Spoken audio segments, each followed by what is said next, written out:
For 36 years, I was the girl in the background. I was the Janarella, the sister who stayed, the daughter who obeyed. You watched me raise my siblings. You watched me smile when my younger sisters got married. You watched me hold their babies over and over again. Everyone thought they knew me. They thought I was just waiting for a husband to save me. But while the cameras were rolling, I was observing, I was learning what to do and exactly what not to do. Now, I am holding my own son, Archie, and for the first time in my life, I am the one making the rules. There are traditions in my family that people think are holy. I call them painful. There are methods my mother used that I have decided to leave in the past. I loved my upbringing, but I love my son too much to repeat history. I'm Jana, and this is the diary I never thought I would share. If you Google my name, Jana Duggar, the first things you see aren't about my garden or my design work. You see the memes. You see the headlines. Cinderella Duggar, the spinster sister, the slave of the big house. For years, I saw those comments. I had an Instagram account, even if I wasn't supposed to look at the worldly comments. I saw people making jokes that I was locked in the laundry room. I saw people pitying me. And honestly, sometimes the pity hurt more than the hate. Being the eldest daughter in a family of 19 kids isn't just a birth order, it's a job title. From the moment I was old enough to hold a bottle, I was working. My parents called it jurisdictions. They called it training. But looking back, it was survival. I was the dependable one, the steady one. If there was a crisis, call Jana. If the toddlers were screaming, hand them to Jana. If mom was exhausted from a new pregnancy, Jana would take the night shift. I wore that label like a badge of honor for a long time. I thought, this is my calling. This is how I serve God, by being the one who stays. But late at night, when the house was finally quiet, which wasn't often, I would look at the ceiling and wonder, is this it? Am I just the background character in everyone else's movie? I wasn't Cinderella waiting for a prince. I was just a girl who was too responsible to leave the castle. People talk about the buddy system like it was this brilliant organizational hack. And sure, on paper, it makes sense. With that many kids, you need structure. But let me tell you what the buddy system feels like when you are 10 years old. It feels like having a child of your own before you've even hit puberty. I was responsible for the physical and emotional well-being of my younger siblings. I wasn't just playing with them.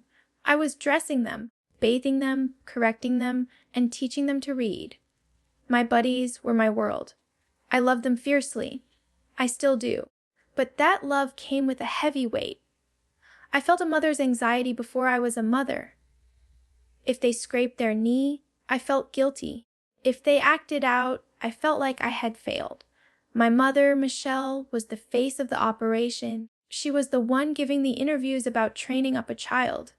But behind the scenes, us older girls, me, Jill, Jessa, Ginger, we were the engine. I remember changing diapers at 2 a.m., exhausted, thinking about my schoolwork the next day. I missed out on being a child because I was too busy raising them. I don't resent my siblings. They didn't choose to be born into that chaos. But I do grieve the childhood I gave away. I gave away my carefree years so that the Duggar machine could keep running. Everyone knows I love gardening. But I don't think anyone realized why I loved it so much. The garden wasn't just a hobby. It was the only place on the property where I could be alone. In the big house, there is no privacy. You share a room with 3, 4, 5 sisters. There are cameras in the living room. There are little ears listening around every corner. You are never, ever truly by yourself. But the greenhouse? That was my sanctuary. I would tell Mom I needed to go water the tomatoes, and I would go out there, shut the door, and just breathe. Plants don't ask you for snacks. Plants don't need their diapers changed. Plants don't judge you if you aren't smiling. I found God in the dirt more than I ever found him in the dining room lectures. In the garden, I could dream. I could imagine a life where I designed things, where I built things, where I had quiet. I built that greenhouse with my own hands because I was desperate for a wall that I controlled. It was my little rebellion. While everyone else was inside managing the chaos, I was outside, nurturing something that grew on my timeline, not my father's. The biggest question I got for 15 years was, why isn't Jana married? There were rumors. So many rumors. People thought I was secretly in love with a friend. People thought my dad wouldn't let me marry because he needed a babysitter. People thought I was heartbroken. The truth is much simpler and much more complicated. I did have offers. There were guys who came around, guys who fit the Duggar mold perfectly. They were polite, they were fundamentalist, they wanted 10 kids, they wanted a wife who would submit. But every time I pictured my life with them, I felt suffocated. I had seen what marriage looked like in my world. I saw the pressure. I saw the lack of voice.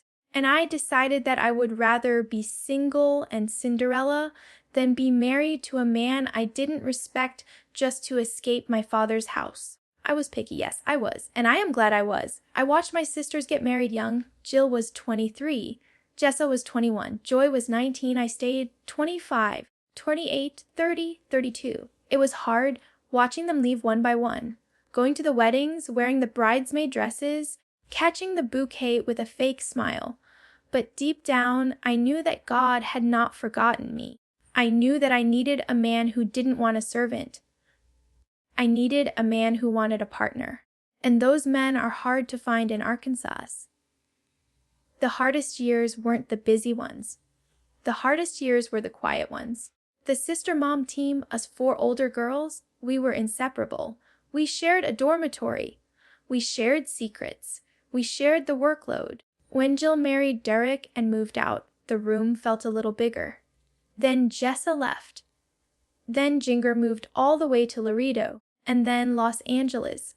Suddenly, I was the last general standing in the war room. I remember sitting on my bed, the same bed I had slept in since I was a teenager, and looking at their empty bunks. The laughter was gone. The late night whispers were gone. And then the controversy started. Jill stopped coming over. Ginger stopped wearing skirts. I was stuck in the middle. I was still in the house under Dad's rules, but my best friends were on the outside, breaking them. I missed them so much. I wanted to defend them when Dad criticized them. I wanted to run away to LA and get coffee with Ginger, but I felt paralyzed. I was the good daughter. I was the glue holding the cracks together. If I left, who would protect the little ones? Who would organize the holidays? Who would keep the peace? So I stayed. I watched their lives through Instagram, wishing I could be that brave, but knowing I wasn't ready yet. In our house, there was an unwritten rule Jana doesn't break. My mother, Michelle, has a very specific way of handling stress. She whispers. She smiles wider. She uses that soft voice that everyone knows from TV. And as her eldest daughter, I was expected to mirror that. If the house was chaotic, Jana had to be calm. If the little boys were fighting, Jana had to be the peacemaker. If there was a scandal in the news, and there were many, Jana had to stand by the door and smile. For the paparazzi, the pressure to be perfect was suffocating. I felt like I was walking on a tightrope made of fishing line. One wrong step, one frown, one complaint, and I would let everyone down. Mom would often tell me, Jana, you are the example for your sisters. That meant I couldn't have a bad day. I couldn't be tired. I couldn't be angry. I remember turning 30. I was still sharing a room with my teenage sisters. I had no car of my own title. I had no bank account that Dad didn't monitor, and yet I had to act like I was perfectly content. I learned to hide my feelings so deep down that sometimes even I couldn't find them. I became a master of the Duggar gaze, looking attentive, looking happy, while my mind was miles away, wondering if I would ever get to just be human. Then Stephen happened. I had known the Wissmann family for years. We ran in the same circles. But I never really saw Stephen until later. He was different from the guys my dad usually liked. He wasn't loud. He wasn't trying to build a media empire. He didn't care about being on a TV show. In fact, he kind of hated the cameras. When we started talking, it wasn't a formal courtship interrogation. It was just talking. He asked me what I liked, not what I could cook, or how many kids I wanted, or what my favorite Bible verse was. He asked me about my garden. He asked me about my designs. He treated me like a person, not a potential broodmare. Stephen didn't try to save me. He didn't treat me like the poor spinster Jana. He just liked me. For the first time, I felt like I didn't have to perform. With Stephen, I could be quiet without being the good daughter. I could be tired. I could be real. He waited for me. He knew my life was complicated. He knew marrying a Duggar meant marrying a circus. But he stayed, and that quiet consistency was the most romantic thing I had ever experienced. Packing up my room was the most surreal experience of my life. I had lived in the big house since it was built. My identity was sewn into the drywall of that place. I knew every creak in the floorboards. I knew which washing machine was broken. I knew the schedule of the pantry. Putting my clothes into boxes felt like I was dissecting my life. When I carried the last box out to the car, I looked back at the house. It looked so massive. It looked like a fortress. Leaving wasn't just about geography. It was about losing my job. For 20 years, my job was sister mom. Who was I if I wasn't raising 10 kids? Driving away was terrifying, but the moment I walked into my new home, our home, and closed the door, the silence hit me. Real silence. No babies crying. No industrial dishwasher running. No intercom system. I sat on the floor of my new kitchen and just listened to the quiet. It was the first time in 34 years that I could hear my own thoughts clearly. It was lonely, yes, but it was also the first breath of fresh air I had taken in decades. My wedding day wasn't just a celebration, it was a finish line. In my culture, you aren't really an adult until you are married. You can be 34, run a business, and renovate houses, but you are still a child, under your father's authority until you say I do. Walking down that aisle, I felt 1,000 eyes on me. Everyone was thinking, finally, but inside I was feeling a mix of pure joy and sheer panic.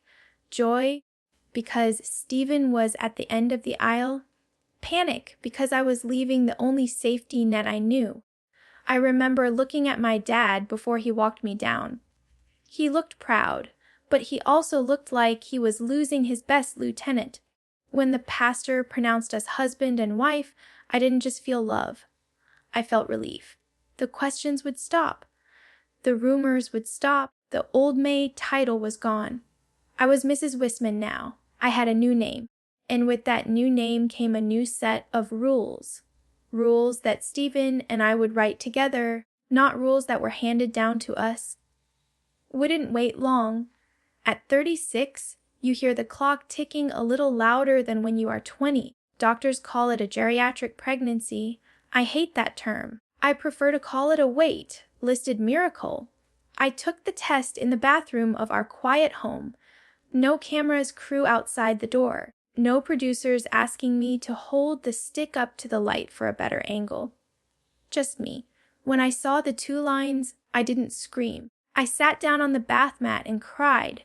I thought about all the babies I had swaddled over the years, hundreds of diapers, thousands of bottles, but none of them were mine. I had given so much of my mothering energy to others, I was scared I wouldn't have any left for my own. But looking at that test, I felt a new well of love spring up. This wasn't a chore. This wasn't a jurisdiction. This was my baby. I walked out and showed Stephen. We didn't make a big announcement video right away. We kept it a secret for a long time. After sharing my whole life with the world, I wanted to keep this one little spark just for us for as long as I could. As my due date got closer, I started having nightmares, not about the birth, but about the list. In my childhood home, everything was governed by lists, charts, schedules, manuals. Raising children wasn't seen as a relationship, it was seen as management. I remembered the books Mom kept on her shelf. To train up a child, the Pearl methods, the idea that a child's will must be broken before they can be saved. I would wake up in a cold sweat thinking, what if I'm too soft? What if my baby is defiant? Do I have to do what they did? The voices of my upbringing are loud. They tell me that if I pick up my crying baby too much, I'm spoiling him. They tell me that if I don't demand instant obedience, I am failing God. I had to sit down with Stephen and actually talk about this. I told him, I am scared that I will default to what I know. I am scared I will become my mother without meaning to. Stephen held my hand and said something I will never forget. He said, Jana, we aren't raising a soldier, we are raising a son. We can write our own list. That was the moment I realized that tradition is just peer pressure from the dead. I didn't have to listen to it. Oh, Archie's birth was the quietest moment of my life. Think about the births you've seen on our show. Bright lights, camera crews zooming in on faces in pain, producers asking interview questions between contractions, a dozen family members crowded in the waiting room. My sisters gave birth in a fishbowl. For Archie, it was just us. No cameras, no microphones, no audience. When he finally arrived, tiny, red, and screaming, the only people who knew were me, Stephen, and the medical team. We didn't FaceTime the family immediately. We didn't post a picture. We just spent hours staring at him. I realized then how much my parents had stolen from us by broadcasting those moments. Birth is sacred. It's messy and holy and private. Keeping Archie's arrival a secret for those first few days felt like I was smuggling a precious jewel. It was mine, just mine. The first night home, Archie cried, a lot. The Duggar way says you put them on a schedule. You feed them at specific times. You don't let them manipulate you with tears. You let them cry it out so they learn independence. I looked at my tiny, helpless boy. He wasn't manipulating me. He was just new to the world and he was scared. I picked him up. I rocked him. I fed him when he was hungry, not when the clock said it was time. I held him until he fell asleep on my chest. It sounds so simple to most mothers, but for me, this was a radical act of rebellion.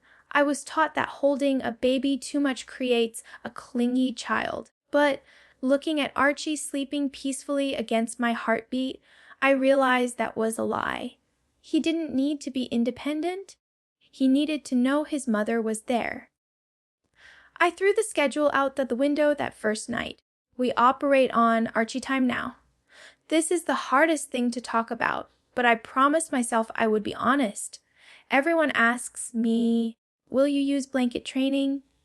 For those who don't know, blanket training is a method where you put a baby on a blanket with a toy just out of reach. If they move off the blanket to get it, you correct them, often physically.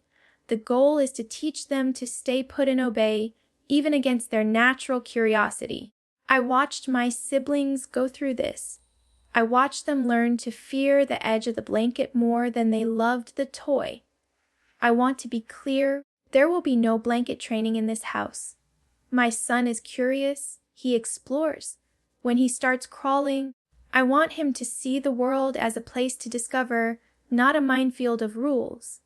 I want him to come to me because he trusts me, not because he fears the consequence of leaving my side.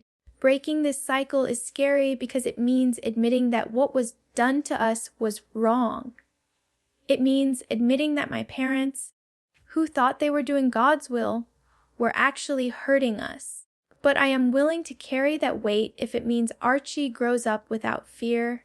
Sejiment wefinze Stephen Wissmann, How My Husband Parents, Target Duration 3 Minutes, a music uplifting major key. Contrast between the past and present. Watching Stephen with Archie heals a part of me I didn't know was broken. My dad, Jim Bob, was a big picture father. He managed the family. He led the Bible studies. He made the decisions. But he wasn't tender. He wasn't the dad changing diapers or getting on the floor to play Lego. Stephen is different. Stephen changes diapers without being asked. He wears the baby carrier. He sings silly songs. He isn't afraid to look goofy to make Archie smile. There is no head of the household hierarchy here where I serve him and he rules the roost. We are partners. We are both tired. We are both learning. Seeing a father who is gentle, who doesn't need to use fear to command respect, is changing my entire view of what a family can be. I didn't just marry a husband, I married a teammate. And Archie is so lucky to have a dad who sees him as a person, not a number. Navigating my relationship with my mother, Michelle, is a delicate dance. I love her. She is my mom. She gave me life. But now that I am a mother, I see her through a different lens. I see a woman who was overwhelmed, who was influenced by a strict ideology, and who did what she thought was right. But right for her is not right for me. We have established boundaries, hard ones. When she comes to visit Archie, she is grandma. She is there to give kisses and cuddles. She is not there to give parenting advice. It was hard at first. I had to politely shut down conversations. She would say, "Oh, you should try swaddling him tighter," or "he needs to learn to self-soothe." In the past, I would have nodded and obeyed. Now, I smile and say, "We've got it handled, Mom." It confuses her sometimes. She isn't used to hearing no from me, but I realize that if I don't draw that line in the sand, she will unconsciously try to mold Archie into a Duggar clone, and my job is to protect him, not to please her. The best part of becoming a mom has been reconnecting with my sisters in a new way. Jill and Jessa, they paved the road for me. They had their babies young. They made the mistakes. They figured out what worked and what didn't. Jill, especially, has been my rock. She was the one who told me, "Jana, it is okay to trust your gut. You don't have to follow the manual." And Jessa, she is the practical one. She laughs at the chaos. She reminded me that a messy house doesn't mean a sinful heart. For years, I was the sister mom to them. I was the authority figure. Now, the tables have turned. They are the experts, and I am the student. Seeing them love on Archie, not as sister moms, but as free, independent aunts, is healing. We aren't raising a workforce anymore. We are just raising a family. If you look at my Instagram, you won't see a lot of Archie's face. You won't see his tantrums. You won't see his bath time. That is intentional. I grew up with a camera in my face from the time I was a child. My awkward phases, my dental work, my bad hair days, it's all preserved on the internet forever. I didn't have a choice in that. I didn't sign a consent form. Archie deserves the dignity of a private childhood. I want him to be able to make mistakes without millions of strangers commenting on it. I want him to own his own image. It drives the fans crazy sometimes. They want the content. They feel entitled to see him because they know me. But my son is not content. He is a person. And the greatest gift I can give him is the ability to walk down the street without being recognized. When I look at Archie, I don't see a future minister. I don't see a future politician. I don't see a tool to expand God's kingdom. I just see a boy. I want him to play in the dirt. I want him to go to school, real school, if that's what we decide is best. I want him to have friends who don't look like us or think like us. If he wants to be an artist, great. If he wants to be a scientist, wonderful. My parents raised us with a very narrow definition of success. Success was obedience, reproduction, and religious influence. My definition of success for Archie is simple. Is he kind? Is he happy? Is he free? I am breaking the cycle not by hating my past, but by building a bigger future. A future where questions are encouraged, not punished. A future where love is unconditional, not performance-based. I want to end this by talking to the women who are watching this. The ones who feel like they are behind. For years, I was the cautionary tale. I was the old maid. I know there are women out there right now, sitting in their 30s, wondering if they missed the boat. Wondering if their life will ever really start. Please hear me, your timeline is not wrong. I waited until I was 34 to marry. I waited until I was 36 to become a mother. And I am so glad I did. Because I waited, I found a man who respects me.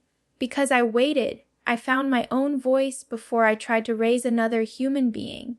Because I waited, I am not a tired, overwhelmed child raising children. I am a woman who is ready. Don't settle just because the world tells you to hurry up. Don't marry the wrong guy just to get out of the house.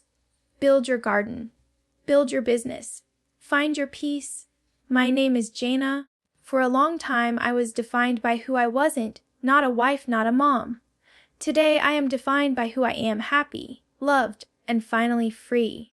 Thank you for listening to my story.